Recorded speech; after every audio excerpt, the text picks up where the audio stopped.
നമസ്കാരം. കന്നഡ നടി റന്യ റാവു പിടിയിലായ സ്വർണ്ണക്കടത്ത് കേസിൽ കൂടുതൽ വിവരങ്ങൾ പുറത്ത്. 14.2 കിലോഗ്രാം സ്വർണമാണ് ബാർ രൂപത്തിൽ ശരീരത്തിൽ ഒളിപ്പിച്ച് കടത്താൻ ശ്രമിച്ചത്. സംശയം തോന്നിയ ഉദ്യോഗസ്ഥർ വിശദമായി പരിശോധിച്ചപ്പോൾ ഗോൾഡ് ബാർ കണ്ടെത്തുകയായിരുന്നു. 12.56 കോടി രൂപയുടെ സ്വർണമാണ് കണ്ടെത്തിയത്. ബംഗളൂരു വിമാനത്താവളത്തിൽ ഇത്രയും വലിയ സ്വർണവേട്ട ആദ്യമാണ്. സാമ്പത്തിക കുറ്റകൃത്യങ്ങൾക്കുള്ള കോടതിയിൽ ഹാജരാക്കിയ നടിയെ ഡയറക്ടറേറ്റ് ഓഫ് റവന്യൂ ഇന്റലിജൻസിന്റെ കസ്റ്റഡിയിൽ വിട്ടുകൊടുത്തു. മാർച്ച് 18 വരെയാണ് ചോദ്യം ചെയ്യുവാനും തെളിവെടുപ്പിനുമായി വിട്ടുകൊടുത്തിട്ടുള്ളത്. ശേഷം നടിയുടെ വീട്ടിൽ ഉദ്യോഗസ്ഥർ പരിശോധന നടത്തി. 2.06 കോടിയുടെ സ്വർണ്ണാഭരണങ്ങൾ ഇവിടെ നിന്നും കണ്ടെത്തി. കൂടെ 2.67 കോടി രൂപയും. 33-കാരിയായ നടി DGP റാങ്കിലുള്ള പോലീസ് ഓഫീസർ കെ രാമചന്ദ്ര റാവുവിന്റെ വളർത്തുമകളാണ്. ചൊവ്വാഴ്ച പുലർച്ചെ ദുബായിൽ നിന്നും വന്ന എമിറേറ്റ്സ് വിമാനത്തിലാണ് നടി ബംഗളൂരുവിൽ ഇറങ്ങിയത്. 15 ദിവസത്തിനിടെ 4 തവണ ദുബായ് സന്ദർശിച്ചതാണ് ഉദ്യോഗസ്ഥർക്ക് സംശയം തോന്നാൻ കാരണം. അടുത്ത തവണ വരുമ്പോൾ പരിശോധിക്കണമെന്ന് ഉദ്യോഗസ്ഥർക്ക് നിർദ്ദേശം ലഭിച്ചിരുന്നു. ഇതുപ്രകാരമാണ് പരിശോധിച്ചതും അറസ്റ്റ് ചെയ്തതും.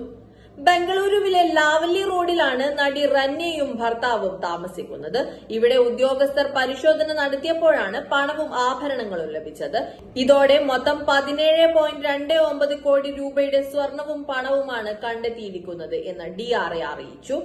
2014 റന്യ റാവു ആദ്യ സിനിമ അഭിനയിച്ചത്. നായികയായി വേഷമിട്ട ഈ ചിത്രം ഏറെ ശ്രദ്ധിക്കപ്പെട്ടിരുന്നു. 3 കന്നഡ സിനിമകളിൽ നായികയായി അഭിനയിച്ച റന്യ മറ്റു ഭാഷാ ചിത്രങ്ങളിലും അഭിനയിച്ചിട്ടുണ്ട്. നടിയുടെ വളർത്തച്ഛനായ കെ രാമചന്ദ്ര റാവു ഒട്ടേറെ വിവാദങ്ങളിൽപ്പെട്ട ഓഫീസറാണ്. കർണാടകയിൽ നിന്നും കേരളത്തിലേക്ക് കൊണ്ടുവന്ന സ്വർണം മൈസൂരുവിൽ വെച്ച് തട്ടിയ കേസിൽ ഇദ്ദേഹത്തിന്റെ പേരും ഉയർന്നു കേട്ടിരുന്നു. ബസ്സിൽ കേരളത്തിലേക്ക് സ്വർണം കൊണ്ടുവരികയായിരുന്നു ജ്വല്ലറി വ്യാപാരി. ഈ സ്വർണമാണ് ഒരു സംഘം തട്ടാൻ ശ്രമിച്ചത്. സംഭവം വിവാദമായതോടെ ഉന്നത പോലീസ് ഓഫീസറെ സ്ഥലം മാറ്റിയെങ്കിലും കാര്യമായ നിയമ നടപടി ഉണ്ടായിട്ടില്ല. ഈ പോലീസ് ഓഫീസറുടെ മകനുമായി ബന്ധപ്പെട്ട വിവാദം കഴിഞ്ഞ വർഷം മാധ്യമങ്ങളിൽ നിറഞ്ഞിരുന്നു.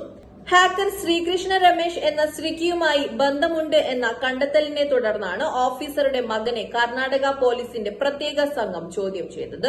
DGPയുടെ മകൻ വിവാഹം ചെയ്ത് മുൻ കന്നഡ നടിയും ഇപ്പോൾ രാഷ്ട്രീയ നേതാവുമായ വ്യക്തിയുടെ മകളെയാണ്.